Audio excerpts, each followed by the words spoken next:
कि इस समय की विशेषताएं बहुत है ना, क्योंकि ये संगम युग है, परमात्मा का अवतरण है, डायरेक्ट परमात्मा से कनेक्शन जुड़ सकता है। तो जैसे इस समय की बहुत सारी विशेषताएं हैं, तो क्या उतनी ही विशेषताएं स्वयं में भी हैं? वह समय में ज्यादा और स्वयं में कम है? समय में विशेषता ज्यादा है और खुद में कम है, ऐसा तो नहीं है? बाबा पूछ रहे हैं। तो बाबा कह रहे हैं अंतर है। स्वयं और समय और स्वयं में कितना अंतर समझते हो? अंतर है। आप स्वयं पावरफुल हैं या समय पावरफुल है? हाँ, एक समय तो हो गया हमारे लिए संगम युग। दूसरा समय, अगर हम भगवान के अवतरण को थोड़ा सा विस्मृत कर देते तो कलयुग। उसकी भी पावर बहुत है ना, उसमें माया की बहुत पावर है ना। तभी तो रावण को भी क्या दिखाते हैं? बलशाली। रावण को भी छोटा नहीं दिखाया गया रामायण में, बलशाली दिखाया गया है ना। तो बाबा पूछ रहे आप में पावर ज्यादा है कि समय में ज्यादा है? अभी समय है, होना स्वयं को चाहिए। बताया होगा कि अभी समय है पावरफुल, लेकिन होना तो हमें चाहिए। अगर कहते हो होना ये चाहिए, तो दुनिया वाले अज्ञानी निर्बल आत्माओं, आप ज्ञानी आत्माओं में व मास्टर सर्वशक्ति आत्माओं में क्या अंतर रहा? बच्चों ने उत्तर दिया होगा। 1972 की बात है, आप सोचिए। हम्म, तब मेरा बर्थ भी नहीं हुआ था। तब बाबा ने कहा कि अगर आप कहते हो कि होना तो हमें चाहिए, लेकिन समय बलवान है इस समय, समय पावरफुल है, तो बाबा कहते हैं अगर अज्ञानी निर्बल आत्माएं और आप ज्ञानी आत्माओं में फिर अंतर क्या रहा? ऐसा होना चाहिए, ये होना चाहिए, ये तो वो लोग भी कहते हैं, आप भी कहते हो कि होना चाहिए। तो अंतर क्या हुआ? ज्ञानी और अज्ञानी में यही अंतर है। वो लोग कहते हैं चाहिए चाहिए, ज्ञानी लोग कहते हैं चाहिए नहीं कहते, जो होना चाहिए वे करके दिखाते। मनोबल होता है ना ज्ञानियों में, तो इसलिए ज्ञानी जो चाहते हैं वो करके दिखाते हैं। मना इसको और गहराई से समझे, तो चाहना किस चीज की है ना? हम ज्ञानी क्यों वो काम को कर लेते और अज्ञानी नहीं कर पाते? क्योंकि वो इंद्रियों से उपराम अवस्था का अनुभव नहीं कर पाते, वो किसी ना किसी अपनी आदत के वश वो उसको ही नेचुरल नेचर समझते। देखो जब हम मैं ज्ञान में तब नई नई आई थी, तो घर परिवार के लोगों को बोलते सुनता था, ये क्या, कहाँ जा रहे हो, कुछ नहीं है, ऐसा कुछ भी नहीं होता है, जितने भी ये लोग क्लेम करते हैं सब झूठ है, नेचर किसी की नहीं बदल सकती, ऐसे वो क्या देते थे, तर्क देते थे। किसी का स्वभाव संस्कार बदल नहीं सकता, जैसा है वैसे एडजस्ट करना होता, ऐसा। और क्योंकि मुझे बहुत घुटन होती थी उस तरह के माहौल में, जहाँ पर स्त्रियों पर इतना ज्यादा रिस्ट्रिक्शंस हैं, मेल्स को सिरताज बना के रखते हैं, उनकी गलतियों को भी लोग सही मान रहे हैं। और स्त्रियां सही भी चल रही हैं तब भी उन पर तंज कसे जाते हैं या इस तरह से। तो वो बड़ी घुटन मुझे उस माहौल में होती थी। हाँ, और अंदर ही अंदर बड़ा रोष, एक बहुत ज्यादा, इसी वजह से आगे जाकर के मुझे न्यूरॉन्स की प्रॉब्लम हुई, डिप्रेशन हुआ। लेकिन जब ज्ञान को समझा, तब बाबा ने कहा तुम आत्मा हो, ये स्त्री पुरुष कुछ नहीं होता है। तो जैसे जैसे ज्ञान को पकड़ते गए, धीरे धीरे धीरे धीरे वो न्यूरॉन्स भी खुलना शुरू हो गए। हाँ, वो सब जितने भी मानसिक कष्ट थे वो सारे खत्म हो गए बिना किसी दवाई के। हम्म क्योंकि दवाइयां कभी भी आपकी मानसिकता को नहीं बदल सकती है। मानसिकता बदलते तो मानसिक का यानी कि मानसिक कमजोरी का जो प्रभाव शरीर पर हुआ होता है उसको थाम सकती हैं थोड़ी देर के लिए, लेकिन यदि मानसिकता ना बदले तो उसको ठीक नहीं कर सकती। इसलिए बहुत सारे लोग कई कई सालों तक डिप्रेशन की दवाई खाते हैं, डिप्रेशन ठीक नहीं होता उनका फिर भी। क्यों? थिंकिंग पैटर्न बदला ही नहीं, सोच बदली नहीं, तो डिप्रेशन कैसे ठीक होगा? डिप्रेशन एक मानसिक बीमारी है, उसके बाद उसका असर फिर बॉडी पर होना शुरू हो जाता है। तो इस प्रकार ये होना चाहिए, वो होना चाहिए, ये कौन कहते हैं? हाँ, अज्ञानी लोग। हम भी उस समय ऐसे, मैं कई बार इस बात को चिंतन करती थी अपनी सिस्टर्स के साथ, और खासकर जब मेरे युगल ने शरीर छोड़ दिया उसके बाद बहुत सारी देखी मैंने।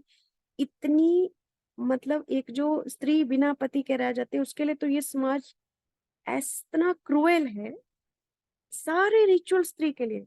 और यदि पुरुष रह जाता है बिना पत्नी के तो उसके तीसरे दिन मैरिज, रीमैरिज करा देते हैं। भाई अकेला नहीं रह सकता है, कैसे गृहस्थी संभालेगा, ऐसा वैसा। मतलब ये जो society that favours the male, what I have experienced actually. तो एनी हाउ, हमें तो बाबा मिला था, रीमैरिज का तो कोई बात ही नहीं थी, लेकिन जो रिचुअल्स थे वो बहुत कड़े थे और उसमें कोई ज्ञान नहीं था, कोई भी ज्ञान नहीं। तो वो देख करके काफी ज्यादा रंजिश से होती थी कि कैसे करें, क्या रिवोल्ट कर दे, क्या विद्रोह कर दे, हाँ, इस तरह से। फिर देखते तो नहीं हमारे माता पिता पर इफेक्ट आएगा, तो एकदम से जकड़न से थी, जैसे एक जाल में फंस गई वो कोई चिड़िया, उस प्रकार से। तो बाबा ने कहा कि वो अज्ञानी लोग होते, इसलिए हम जब उनको बोलते थे कि ऐसे नहीं ऐसे होने, कहते हाँ होना तो चाहिए, लेकिन क्या करें, ये समाज है ऐसा। ये तर्क मुझे दिया जाता था मेरे अपनों से भी, मतलब मेरी सिस्टर्स और मेरे घर के लोग ये ऐसा तर्क देते थे मुझे कि ये तो समाज है, ऐसा ही होता है, यही रीत चली है। तो बाबा ने कहा ये जो होना चाहिए, होना चाहिए, ये अज्ञानी लोग कहते हैं, लेकिन ज्ञानी लोग क्या कहते हैं?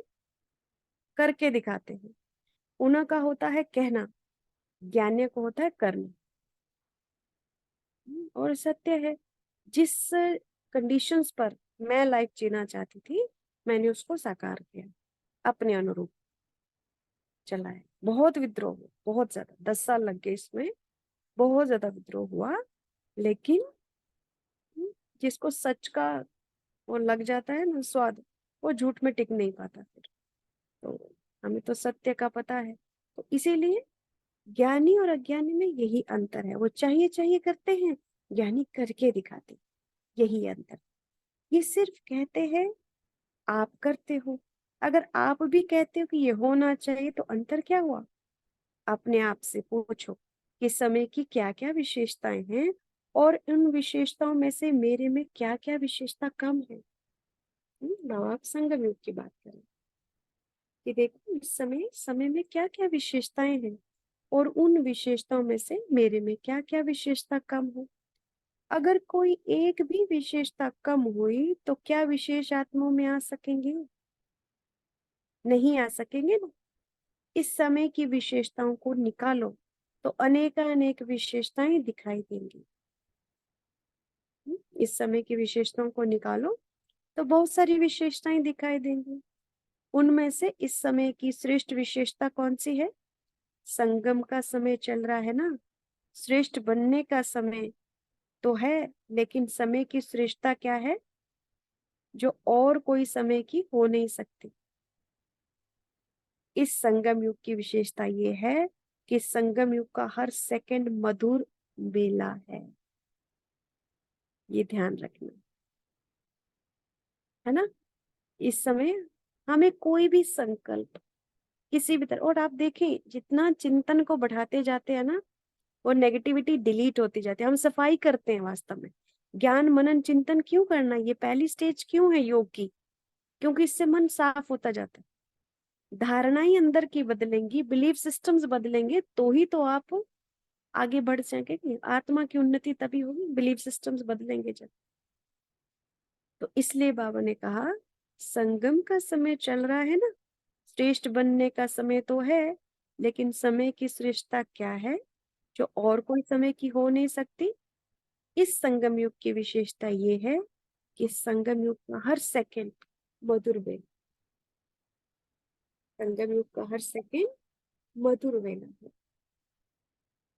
तो हमें इसको एंजॉय करना है उतना ही, जिस मेले में आत्माओं का बाप से मिलन होता है।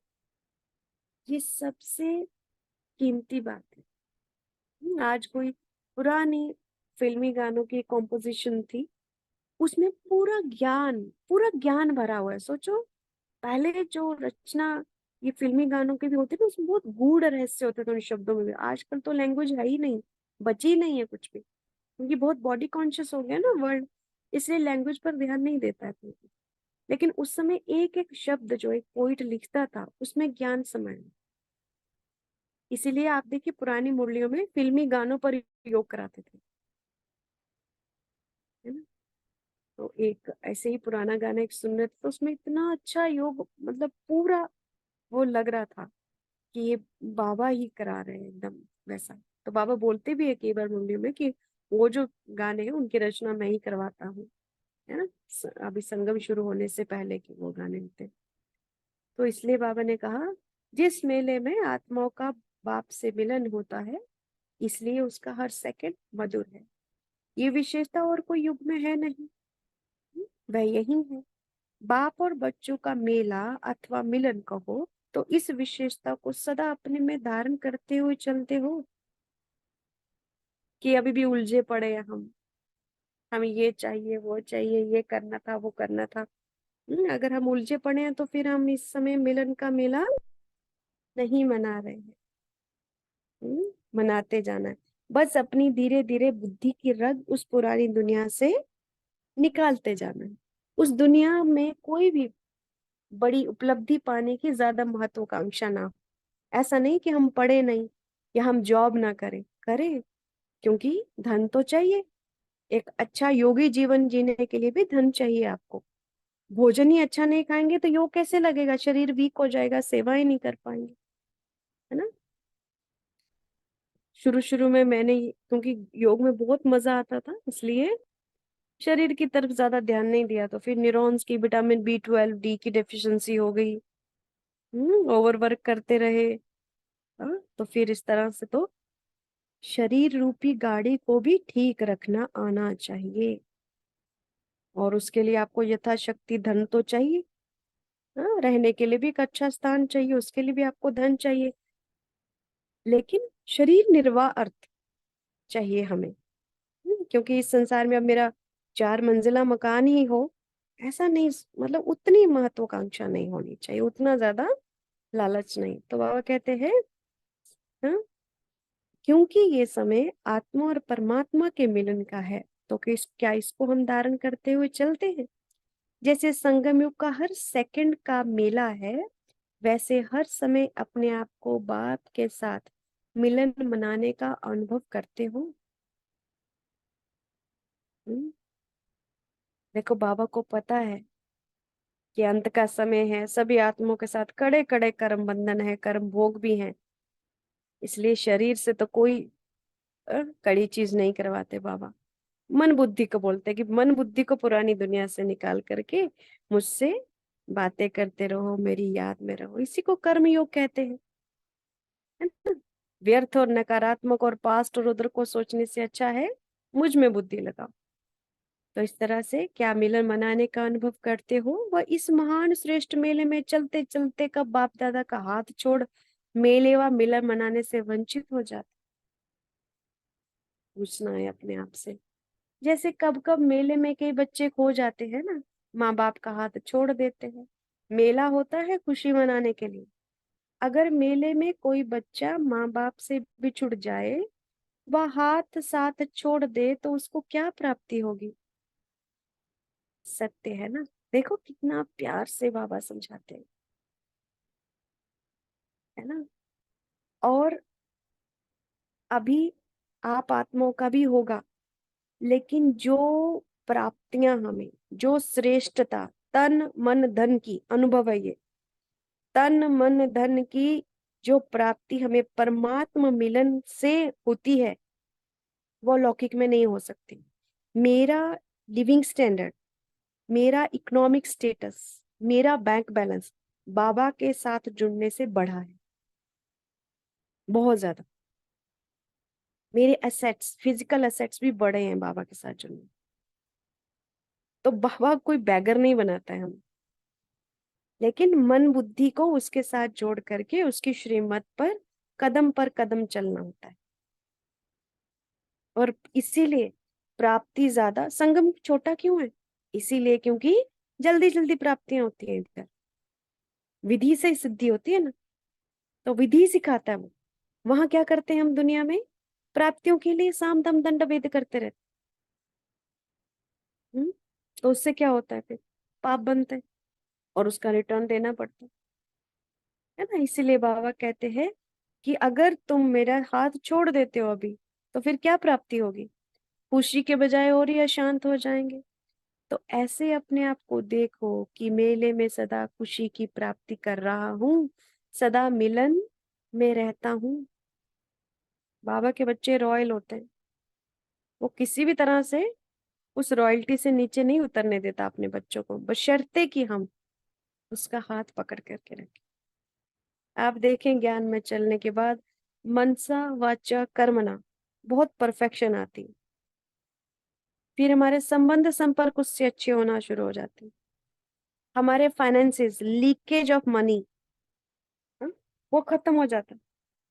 भरपूरता, इसीलिए बोला आत्मा भरपूर होगी ना तो बाहर कमी नहीं है कुछ भी, किसी भी चीज की। हम्म? लेकिन आत्मा भरपूर नहीं है, इसलिए बाहर भी कमी हो जाती है। तो सब कुछ अंदर से बाहर है। हम बाहर का इकट्ठा करके अंदर को खुश करने की कोशिश करते, पर वास्तव में है नहीं। अंदर जितना भर जाएगा ज्ञान गुण शक्तियों से, परमात्मा प्रेम से भर जाएगा, बाहर आपको किसी भी चीज की प्राप्ति नहीं होगी। है ना। हम साक्षी है हमारा पास्ट, कि साधु संतों को कभी कमाने की जरूरत नहीं पड़ती थी। वो जंगलों में तपस्या करते थे, लोग उनको भोजन दे आते थे जाकर। हम्म? तो इस प्रकार से उनको इज्जत मान, राजपाट में उनको इज्जत मान वो मिलता था। तो इस प्रकार बाबा ने कहा कि सदा मेले में खुशी मनाते हो। जो सदा मिलन में रहेगा उसकी निशानी क्या होगी? देखो अब निशानियां बता रहे, जो परमात्मा के साथ सदा इस समय मेले में रहेगा उसकी निशानी क्या होगी, उनकी विशेषता क्या होगी? अतीन्द्रिय सुख में रहने वाले, बस सदा मिलन मनाने वाले की निशानी क्या होगी? उनकी विशेषता क्या होंगी? जो सदैव मिलन में मग्न होगा वह कभी कभी कोई विघ्न में नहीं होगा। कोई विघ्न नहीं, ना शरीर का, ना मन का, ना तन का, ना रिश्ते का, किसी भी तरह का कोई विघ्न नहीं होगा। मिलन विघ्न को हटा देता है, वह विघ्न विनाशक होगा। मिलन को ही लगन कहते हैं। कोई भी प्रकार का विघ्न आता है, वह विघ्न के वश हो जाते हो, तो इससे सिद्ध क्या होता है? सदा मिलन मेला नहीं मनाते। देखो बाबा से टचिंग भी तो होती रहती है ना। बाबा से टचिंग होती रहती है, जब भी आप कहीं गलत काम कर रहे हो ना तो बाबा टचिंग देते हैं, आपको निकाल देते हैं उसी समय। और वैसे ही शक्ति इतनी ज्यादा है, बुद्धि की परख शक्ति बढ़ जाती है, तो हमारा निर्णय एकदम बहुत अच्छा होता है। हम कितने भी बड़ा आगे से कोई नकारात्मक प्रभाव किसी का आ रहा हो, उससे भी हम अप्रभावित रहते, मानो प्रभाव में नहीं आते उसके। तो हम इस तरह से कीचड़ में कमल जैसा, तो कमल कितना खूबसूरत होता है, कैसे खिला रहता है, वैसे रहते हैं, विघ्न से उपराम रहते हैं। मिलन को ही लग्न कहते हैं। कोई भी प्रकार का विघ्न आता है, वह विघ्न के वश हो जाते हो, तो इससे सिद्ध क्या होता है? सदा मिलन मेला नहीं मनाते। जैसे औरों को कहते हो कि स्वयं समय को पहचानो, समय का लाभ उठाओ, तो आप अपने को भी ये सूचना देते हो, वह सिर्फ दूसरों को देते हो? देखना है, योग का चार्ट बढ़ाने की बात कर रहे हैं बाबा। हम्म। ये दूसरों को ही सूचना देते हो या खुद को भी देते हो? अगर अपने आप को भी ये सोचना देते हो तो एक सेकंड भी मिलन से दूर नहीं रह सकते। हर सेकंड मिलन मनाते रहेंगे। जैसे कोई भी बड़ा मेला लगता है, उसका भी समय फिक्स होता है कि इतने समय के लिए ये मेला है, फिर वह समाप्त हो जाता है। अगर कोई श्रेष्ठ मेला होता है तो बहुत थोड़े समय के लिए होता है, तो क्या किया जाता है? मेले को मनाने का प्रयत्न किया जाता है। वैसे ही इस संगम के मेले को अगर अब नहीं मनाया, तो फिर ये मेला कब लगेगा? क्या फिर कब ये मेला लगेगा क्या? फिर कब लगेगा? वही कल्प के अंत में फिर से। तब भी हम अंत में ही आएंगे फिर। मैं जैसे 2014 से आई, है ना। आप में से बहुत सारे लोग तो अभी अभी आ रहे होंगे। तो अगर अभी का एक सेकंड भी नहीं सफल किया, तो फिर ये मेला कब लगेगा? जबकि सारे कल्प के अंतर ये थोड़ा समय ही बाप और बच्चों का मेला लगता है। तो इतने थोड़े समय के मेले को क्या करना चाहिए? हर सेकंड मनाना चाहिए, हर सेकंड बाबा को याद करना चाहिए। तो समय की विशेषताओं को जानते हुए अपने में भी वह विशेषता धारण करो। बाबा को ज्यादा से ज्यादा याद करो। इससे क्या होगा? व्यर्थ से मुक्त हो जाएंगे, नेगेटिव थॉट से मुक्त हो जाएंगे। हम्म, आत्मा में शक्ति भरेगी, पुराने विकर्म विनाश होंगे, भगवान के गुण और शक्तियां आ जाएंगी हम में। भगवान के गुण, भगवान के चरित्र, वो सब हम में आना शुरू हो जाएंगे, क्योंकि हम जिसको देखते हैं ना, जिसको हम मन बुद्धि से याद करते हैं, उसको वास्तव में, इसीलिए देखो पुराने पुराने जमाने में बच्चों के कमरे में श्री कृष्ण का फोटो लगाते थे, राम का फोटो लगाते थे, किसी ना किसी देवी और देवता का फोटोग्राफ लगाते थे। हमने बचपन में यही फोटोग्राफ देखे। लेकिन अभी फिल्मी हीरो हीरोइंस का लगाते हैं। लेकिन हम जब छोटे थे तो कमरों में देवी देवताओं के फोटो होते थे, क्योंकि किसी को आप बार बार देखते जाते हो तो उसके उसके गुण और चरित्र आप में धारण होते जाते हैं। तो बाबा को याद करने से वो सब शक्तियां हम में आना शुरू हो जाएंगी। बाबा को याद करने से हमें क्या होगा? ये कौन सा समय चल रहा है ये याद रहेगा। माया में हम लिप्त नहीं होंगे, उपराम रहेंगे, सदा खुशी रहेगी। तो बहुत सारे लाभ हैं, अपने आप को ये गिनाने चाहिए। हम्म, किसी भी चीज को ज्यादा मंथन करते हैं ना तो उस पर पकड़ बनने लगती है। तो योग के लाभ क्या क्या है? योग नहीं कहेंगे, भगवान को याद करने के क्या क्या फायदे हैं, इसको पेन डाउन करें, फिर उसको समझे कि क्या क्या फायदा हो रहा होता है, तो फिर उसकी तरफ ज्यादा आकर्षण बढ़ता है फिर। तो इसलिए बाबा ने कहा हर सेकंड मनाना चाहिए, तो समय की विशेषताओं को जानते हुए अपने में भी वे विशेषता धारण करो, तो स्वतः ही श्रेष्ठ आत्मा बन जाएगा ना। ऑफकोर्स जो भगवान को याद कर रहा है तो वो फिर गलत काम कहाँ करेगा। लक्ष्य तो सभी का श्रेष्ठ आत्मा बनने का है ना। श्रेष्ठ आत्मा मतलब इंद्रिय जीत, अतीन्द्रिय सुख में सदा रहने वाला, उसको संसार से कुछ नहीं चाहिए, संसार को देने वाला। लक्ष्य श्रेष्ठ बनने का होते हुए भी पुरुषार्थ साधारण क्यों चलता है? लक्ष्य श्रेष्ठ है तो फिर लक्षण साधारण आत्मा का क्यों? इसका कारण क्या है? लक्ष्य को ही भूल जाते हैं, है ना। लक्ष्य को हम बार बार भूल जाते हैं, तभी क्या होता है? फिर से वो पुरानी थिंकिंग में आ जाते हैं, उसी संस्कारों में आ जाते हैं। लक्ष्य रखने वाले फिर लक्ष्य को भूल जाते हैं।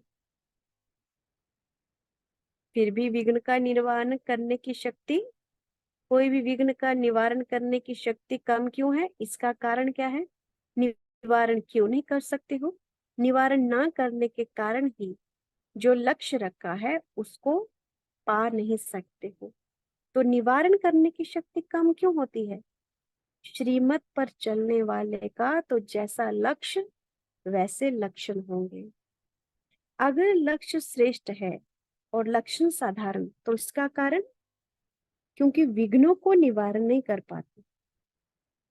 निवारण ना करने का कारण क्या है? किस शक्ति की कमी है? निर्णय शक्ति ठीक नहीं है। निर्णय शक्ति, जब तक निर्णय नहीं कर पाते तब तक निवारण नहीं कर पाते। और निर्णय शक्ति किसके पास होती है? आत्मा के किस अंग के पास? बुद्धि के। बुद्धि में निर्णय शक्ति हो।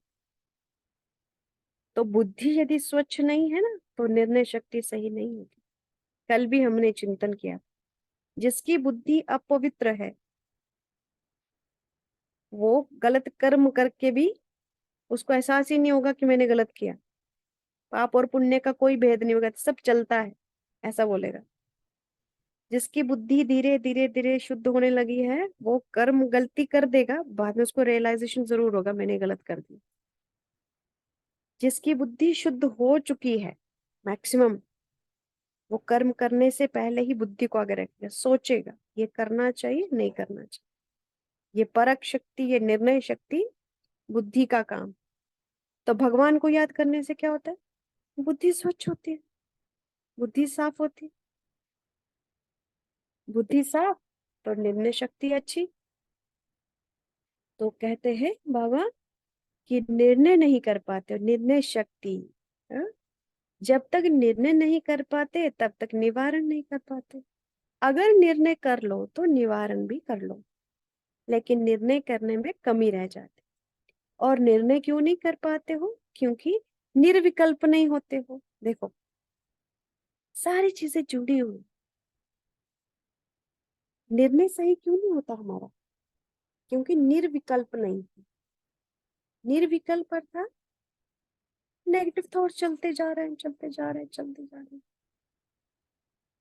व्यर्थ चलता जा रहा है। ये सब विकल्प ही तो है ना। विकल्प माना शुद्ध संकल्प का opposite, negative thoughts, waste thoughts, ये सारे विकल्प होते हैं। तो निर्णय क्यों नहीं सही हो रहा है? बाबा क्या कह रहे हैं? निर्णय क्यों नहीं? अगर निर्णय कर लो तो निवारण भी कर लो, लेकिन निर्णय करने में कमी रह जाती है। ये निर्णय क्यों नहीं कर पाते हो? क्योंकि निर्विकल्प नहीं होते हो। संकल्प शुद्ध नहीं है। व्यर्थ संकल्प विकल्प बुद्धि में होने कारण, बुद्धि क्लियर न होने के कारण निर्णय नहीं कर पाते हो, और निर्णय ना होने के कारण निवारण नहीं कर पाते। देखो, मुझे तो याद है अपने अज्ञान काल का, बहुत सारे डिसीजंस हमारे दूसरे लोग लेते थे। हम्म, अब बुद्धि थोड़ी सी अच्छी थी, पता होता था ये गलत है, लेकिन स्टैंड होने का शक्ति नहीं थी कि खड़े हो पाए अगले के आगे कि भाई ये गलत है ऐसा। लेकिन बाबा के साथ जुड़ने के बाद वो शक्ति आ गई, इसलिए अब निर्विघ्न चल रहे हैं। शक्ति नहीं थी उस समय। उस समय किसी बड़े ने कुछ गलत बात कह दी, और अगर हमने उसको अपोज कर दिया तो हमें ही लांछन लगते थे, ज्यादा बोलने की आदत है, ज्यादा ये है, डोमिनेटिंग नेचर है, वैसा है रे ये वो। इस तरह से होता था। तो शक्ति नहीं थी, है ना। आज भी बहुत सारे लोग क्या करते हैं, अपना डिसीजन खुद नहीं ले, दूसरों से पूछते हैं मुझे क्या करना चाहिए, ऐसा हुआ तो मुझे क्या करना चाहिए। क्यों नहीं ऐसा हो रहा है? क्योंकि बुद्धि में व्यर्थ संकल्प विकल्प बहुत चलते हैं। विकल्प बुद्धि होने में, विकल्प बुद्धि में होने के कारण बुद्धि क्लियर नहीं है। क्लियर नहीं है बुद्धि, तो निर्णय नहीं कर पाते। क्लियर बुद्धि नहीं है तो देखना एकाग्रता भी नहीं होगी, बिल्कुल एकाग्रता नहीं होगी उनकी।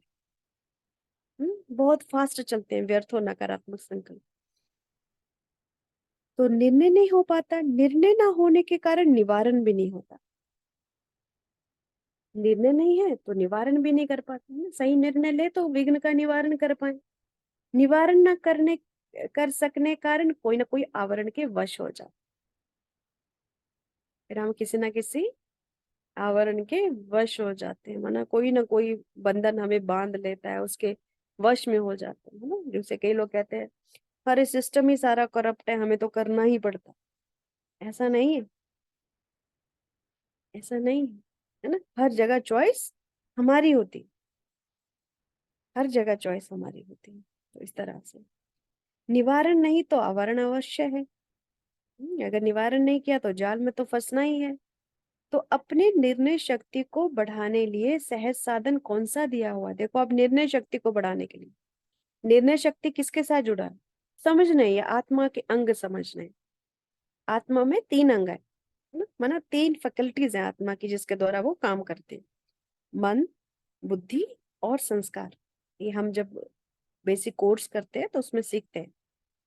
मन से आत्मा सोचती है, बुद्धि से निर्णय लेती है कि मुझे ये संकल्प को कर्म में लाना या नहीं लाना। संकल्प क्रिएट किया मन ने, बुद्धि ने उसको परखती है, फिर निर्णय लेती है। फिर जो निर्णय उसने ले लिया बुद्धि ने, वही आत्मा कर्म में ले आती है। और एक कर्म को बार बार करने करने से, या कर्म को जैसे किया उसका इंप्रेशन आत्मा पर हो जाता है, वो संस्कार बन जाता है, हैबिट बन जाता है ना। ये हम सीखते हैं ना, बेसिक कोर्स में सीखते हैं हम लोग कि हैबिट्स कैसे बनती है, संस्कार कैसे बनते हैं। तो ये तीनों चीजें क्या है? आत्मा के अंग है। अब बाबा कह रहे हैं निर्णय शक्ति बढ़ानी है आपको, ताकि आपका, आपके संस्कार अच्छे बने, आपकी हैबिट्स अच्छी बने, आपका व्यक्तित्व श्रेष्ठ बने। है ना, श्रेष्ठ बनने का लक्ष्य है, तो निर्णय शक्ति को बढ़ाना पड़ेगा, है ना, क्योंकि मन तो दोनों तरह के संकल्प क्रिएट करेगा, सही भी और गलत भी, लेकिन सही के ऊपर पकड़ बनाने की मेरी शक्ति होनी चाहिए, निर्णय शक्ति अच्छी होनी चाहिए, परख शक्ति अच्छी होनी चाहिए। तो निर्णय शक्ति को बढ़ाने के लिए सहज साधन कौन सा दिया हुआ है? जैसे सोने को परखने के लिए कसौटी को रखा जाता है, इससे मालूम हो जाता है कि ये सच्चा है व झूठा है। ऐसे ही निर्णय शक्ति को बढ़ाने के लिए आपके सामने कौन सी कसौटी है? साकार बाप का हर कर्तव्य, हर चरित्र। अगर हम डिसाइड नहीं कर पाए कि कौन सा संकल्प मेरा सही है और कौन सा गलत, किसको मुझे कर्म में लाना चाहिए, किसको नहीं लाना चाहिए, इसका साक्षात साकार में बाबा ने इसलिए दो हमारे सामने आइडल बना दिए ना, दो व्यक्तित्व आइडल बना दिए, मम्मा और बाबा, है ना। गृहस्थियों को देखना है ब्रह्मा बाबा को, और जो कुमार कुमारी उनको देखना है मम्मा को। दोनों का ही एक वो बना दिया बाबा ने, तैयार करके रख दिया। तो बाबा ने कहा सोने को परखने के लिए कौन सी कसौटी है? मना जैसे सोने को परखने के लिए कसौटी होती है, वैसे ही निर्णय शक्ति को बढ़ाने के लिए कौन सी कसौटी है? साकार बाप का हर कर्तव्य, हर चरित्र, यही कसौटी। जो भी कर्म करते हो, जो भी संकल्प करते हो, अगर इस कसौटी पर रख लो कि ये यथार्थ है, वो अयथार्थ है, व्यर्थ है, व समर्थ है, इस कसौटी पर देखने के बाद जो भी कर्म करेंगे वह सहज और श्रेष्ठ होगा। तो ब्रह्मा बाबा ने जो जो किया, यदि हम फॉलो फादर करते जाएंगे तो हम भी पास विद ऑनर हो जाएंगे। हमारे सामने बाबा ने साकार लक्ष्य रखा। तो इस कसौटी को ही साथ नहीं रखते हो, इसलिए मेहनत लगती है, इसलिए मेहनत लगती है। जो सहज युक्ति है इसको भूल जाते हो, इस कारण विघ्नों से मुक्ति नहीं पा सकते हो। अगर सोने का काम करने वाले के पास कसौटी ठीक ना हो तो क्या होगा? धोखा खा लेंगे। ऐसे अगर ये कसौटी सदा साथ स्मृति में न रखते हो तब मुश्किल अनुभव करते हो। है तो सहज ना, फिर मुश्किल क्यों हो जाता है? क्योंकि युक्ति को यूज नहीं करते हो। युक्ति यूज करो तो मुक्ति जरूर हो जाए। युक्ति यूज करो तो मुक्ति जरूर हो जाए, चाहे संकल्पों के तूफान से, चाहे कोई संबंध द्वारा, प्रकृति द्वारा व समस्याओं का कोई भी तूफान या विघ्न आते हैं, तो उससे मुक्ति ना पाने का कारण युक्ति नहीं है।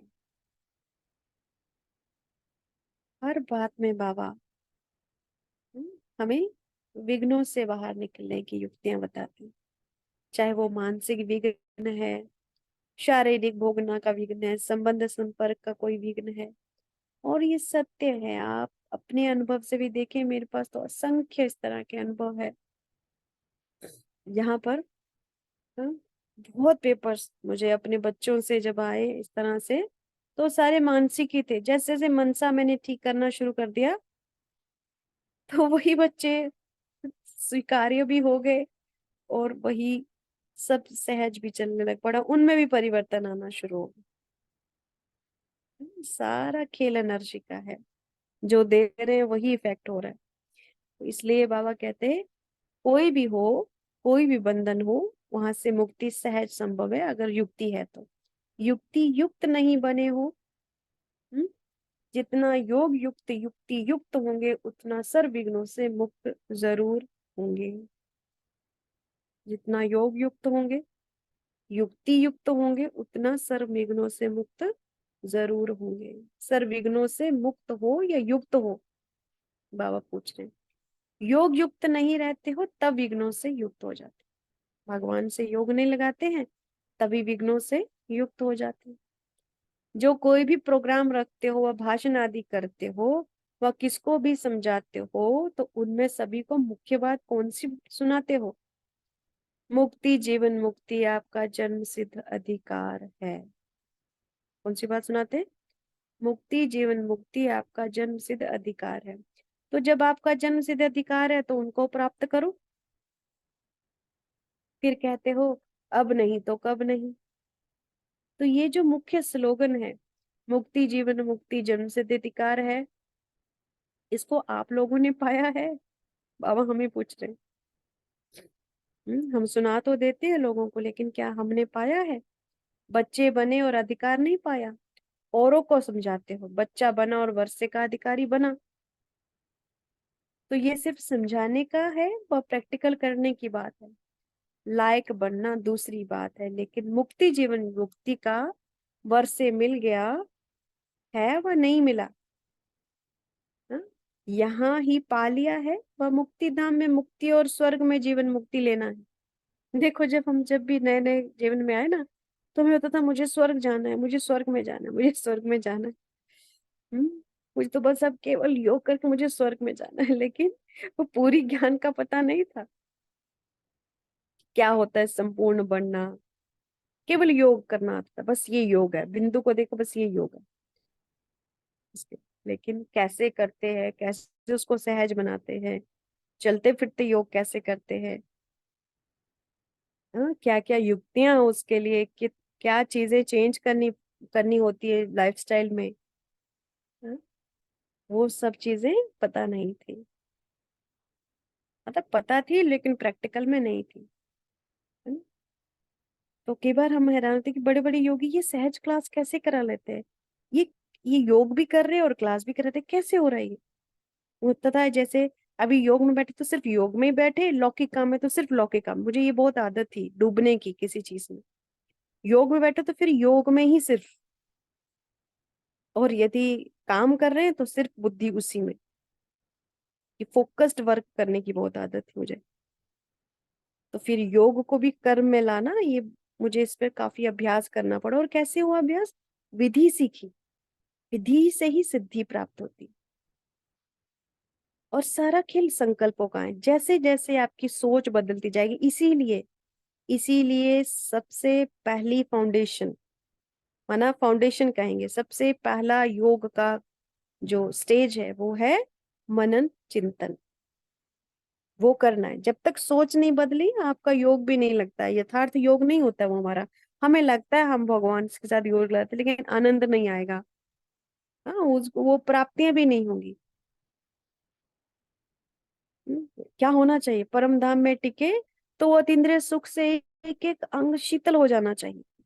वो अनुभूति होनी चाहिए हमें, कि अगर हम परम धाम में टिके तो अंग अंग शीतल हो जाए। जैसे बाबा शुरू में जब हमें बच्चा बनाते तो उस समय वो अनुभूतियां होती हैं हमें,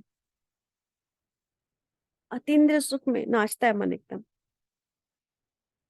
लेकिन कुछ देर के बाद फिर वो अनुभूतियां बंद हो जाती हैं, क्योंकि वो भगवान ने अपना परिचय हमें देना होता है, अपना बच्चा बनाना होता है। खींचते हैं बाबा, देते हैं अपना प्रेजेंस का वो सबूत हमें देते हैं कि हाँ मैं हूँ, अब चलो खुद से। तो वो स्टेज लाने के लिए हमें क्या करना होता है? अपने सोच को बदलना पड़ता है, संकल्पों को बदलना पड़ता है। मुझ में एक भी नकारात्मक संकल्प ना हो। तो फिर ऑटोमेटिकली ये इस ज्ञान को प्रैक्टिकली जीवन में लाएंगे तो ही तो होगा, तो ही तो बदलाव होगा। इस प्रकार बाबा कहते हैं, वो जो उनको सिखाते हो, जो अज्ञानी जो बाकियों को ज्ञान सिखाते हुए सिखाते हो, उसको पहले खुद में धारण करना है। खुद पहले इधर बनना है उस प्रकार, तभी वो चीजें प्राप्त होंगी, वो वर्षा पूरा मिलेगा। तो बाबा ने कहा लायक बनना दूसरी बात है, लेकिन मुक्ति जीवन मुक्ति का वर्षे मिल गया वह नहीं। अब लायक तो हम बन गए तभी तो हमें भगवान मिला। भक्ति की, पुण्य कर्म किए हैं तभी तो ईश्वर का पता चला है ना। वरना तो बहुत सारे लोग हैं अभी भी यात्रा अनुष्ठान कर रहे हैं। मेरे परिवार में से अभी एक कपल जो है वहाँ अमरनाथ यात्रा गया।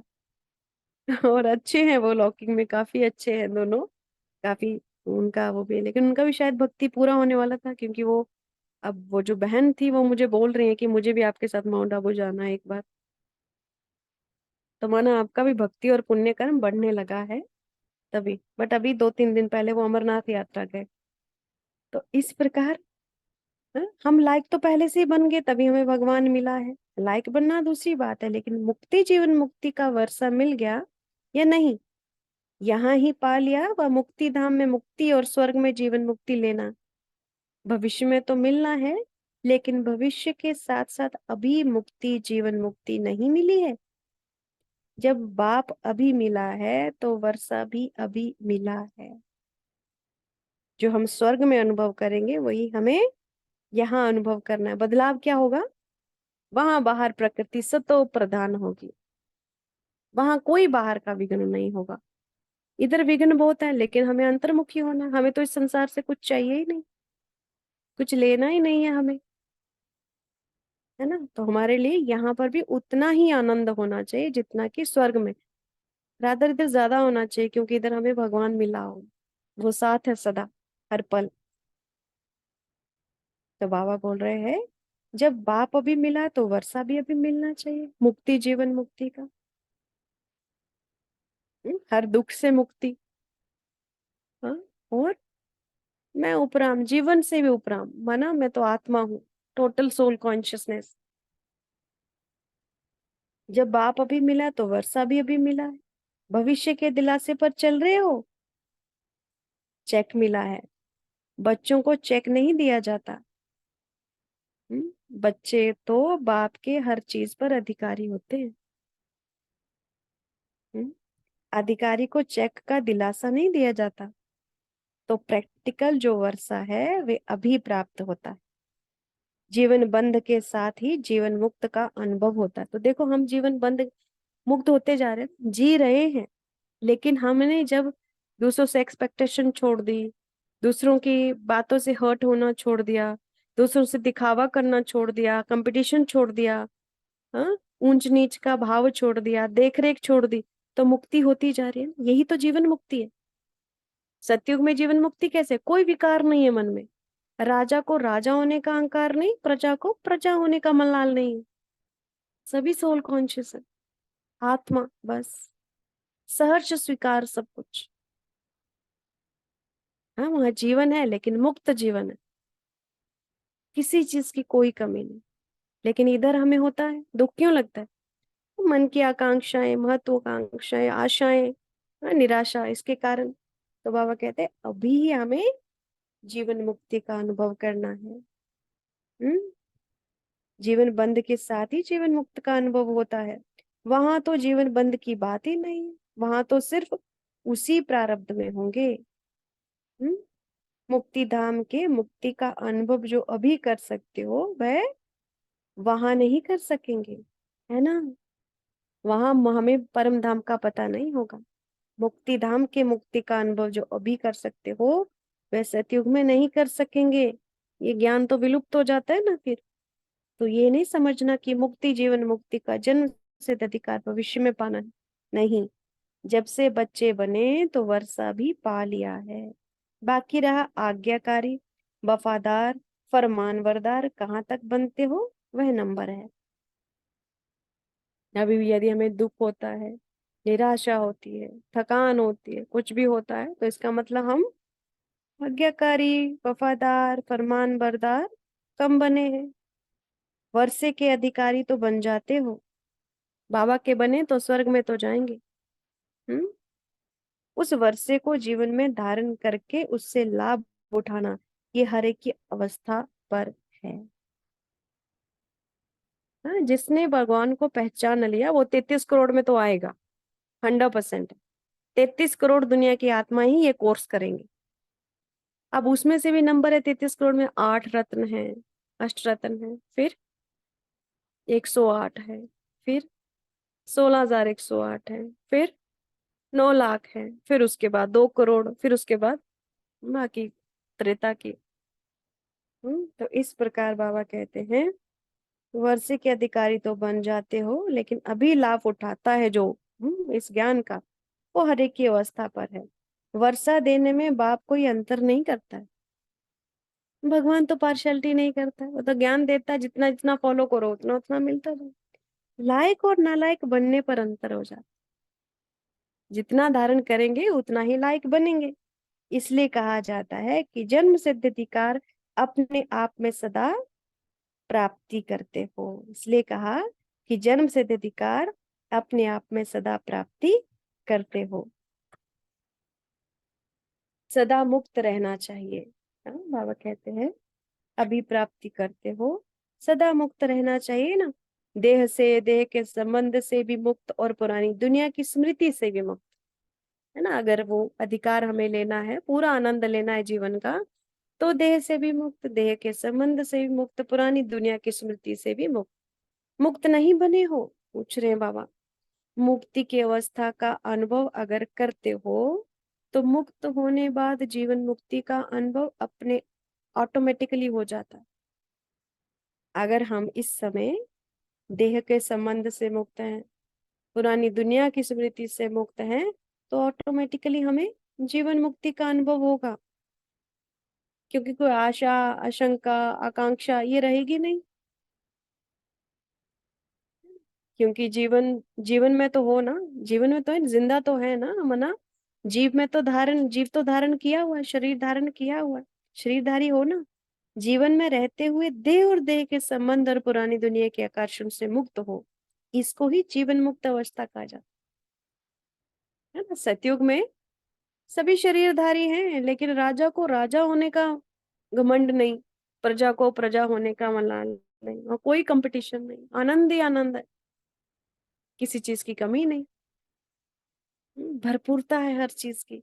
तो बाबा यही कह रहे हैं कि ये समय, इस समय एंजॉय करना है इस चीज, हाँ? देह के संबंध और पुरानी दुनिया के आकर्षण से मुक्त हो, इसीलिए ही तो जीवन मुक्त अवस्था कहा जाता है। तो मुक्ति, जीवन मुक्ति का अनुभव अभी करना है, ना कि भविष्य में।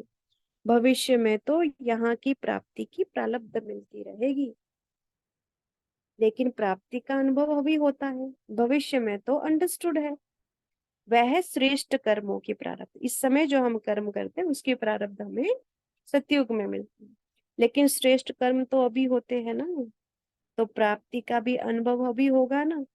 भविष्य के दिलासे पर ना रहना, चेक रख, अपनी चेकिंग में रह जाओ, ऐसे नहीं करना। हम्म, चेक रख लिया, चेक मिल गया ना कि स्वर्ग में जाने का भगवान से, लेकिन अपनी चेकिंग नहीं करोगे तो ऐसे नहीं करना। अपने आप को देखो कि बाप द्वारा जो वर्षा मिला है उसको कहाँ तक प्राप्त कर चल रहे हैं। बाप ने तो दे दिया, अधिकारी का अधिकार कोई छीन नहीं सकता, तो हम अधिकारी हैं, इस नशे में निश्चय में रहो। सिर्फ ये देखो कि मेले, मिले हुए वर्षे को कहाँ व्यर्थ गवा तो नहीं लेते हो, है ना, समय को गवा तो नहीं लेते हो। किसी के बारे में व्यर्थ सोच लिया, नेगेटिव सोच लिया तो गवा दिया, अपना नुकसान कर दिया ना। ऐसे कई बच्चे होते हैं जिनको मिलता बहुत है लेकिन गवाते भी बहुत।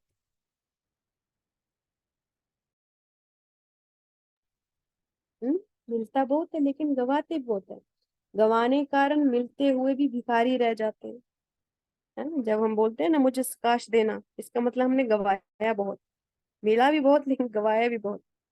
अधिकारी होते भी अधीन बन जाते हैं।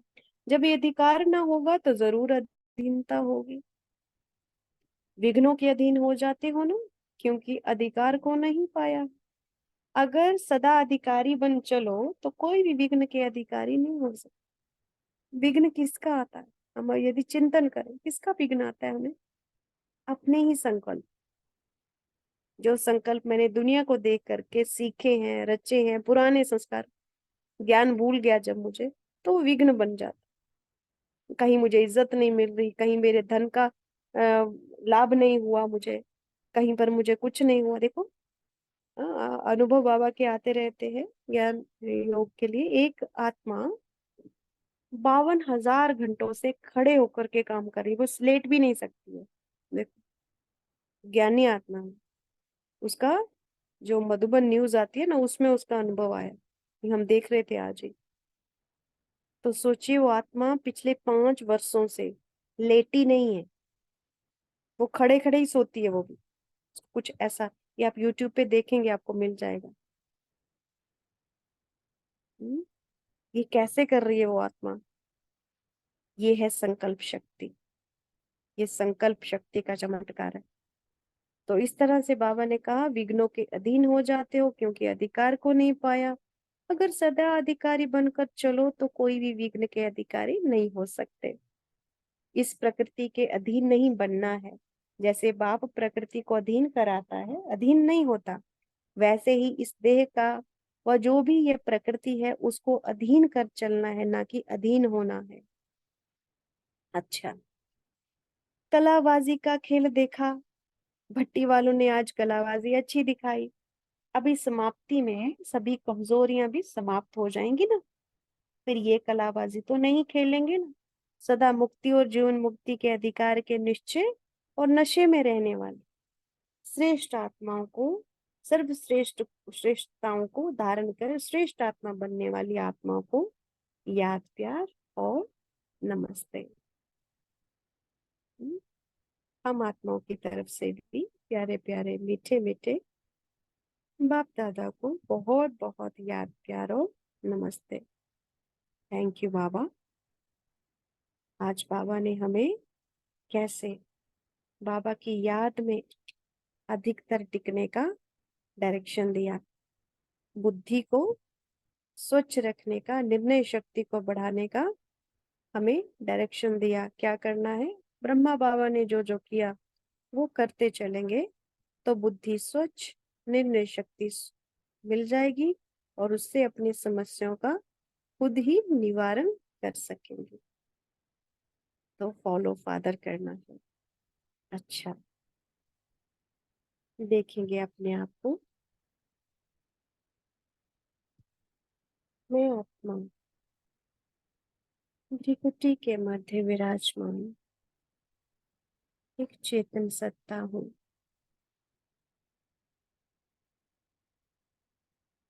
मुझ आत्मा का एक एक संकल्प श्रेष्ठ है।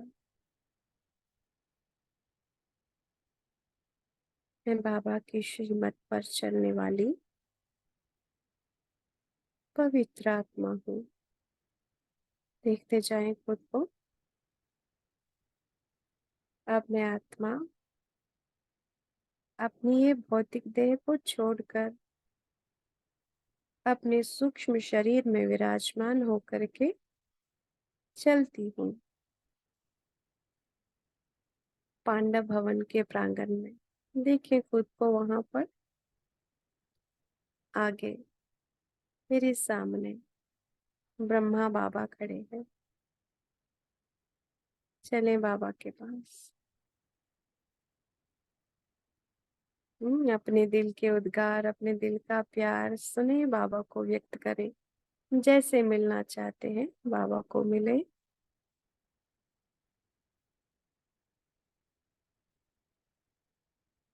बाबा के व्यक्तित्व को देखकर मुझे आत्मा में बाबा की विशेषताएं बढ़ती जा रही है। देखें उस श्रेष्ठ व्यक्तित्व को, कितना शालीन और दिव्य,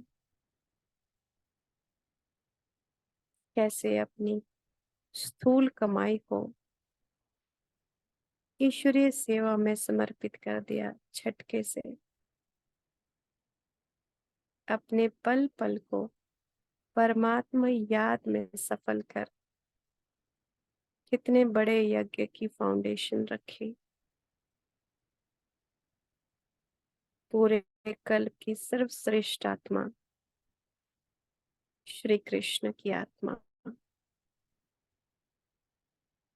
जिनकी आज भी पूरे संसार में पूजा होती है,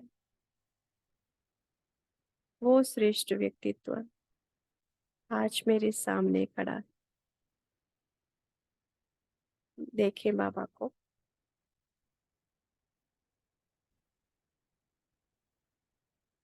बाबा को कहें अपने मन की बात, बाबा मुझे आपके जैसा बनना है।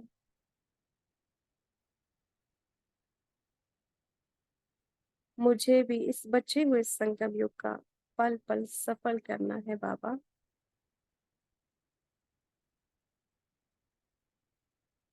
मुझे आपके जैसा बनना है।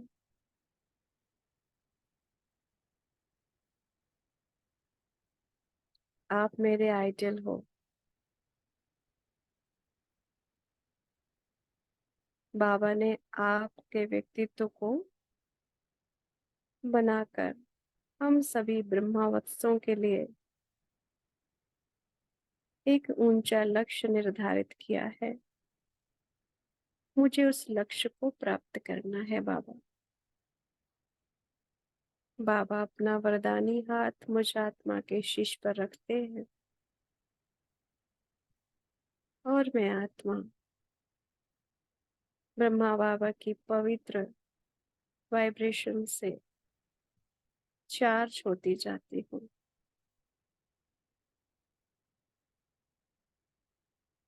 आप देखें शिव बाबा को ब्रह्मा बाबा के तन में बाप दादा दोनों सामने खड़े हैं।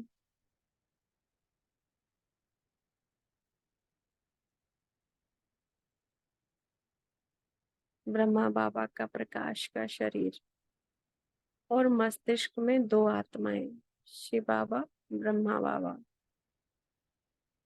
बाप दादा के सामने मैं और मेरे शीश पर बाप दादा का वरदानी हाथ।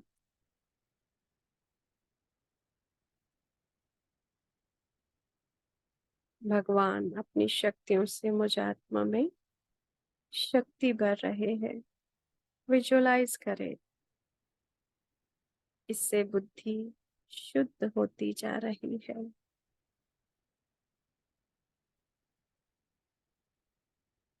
बाबा मेरा हाथ पकड़कर मुझे चारों धाम की यात्रा करा रहे हैं। असली चारों धाम, हिस्ट्री हॉल, शांति स्तंभ, बाबा का कमरा और झोंपड़ी। कितना सुकून है बाबा के साथ चलने में, कितना आनंद है, निश्चिंत भाव है। छोटे बच्चे की तरह अपने माता पिता की छत्र छाया में रहना कितना सेफ्टी है, कितनी सुरक्षा का एहसास है इधर। मैं आत्मा अब से अपनी मन बुद्धि से सदा इस छत्र छाया में रहूंगी बाबा। आपका कोटि कोटि धन्यवाद, जो रोज आप मुझे अपनी डायरेक्शन से मेरे लड़कते हुए पाँव को फिर से संभलने की युक्ति बता देते हो। इस कीचड़ समान संसार के वायुमंडल में मुझे कमल की तरह न्यारा और प्यारा रहने की युक्ति दे देते हो बाबा। आपका बहुत बहुत शुक्रिया, धन्यवाद। ओम शांति।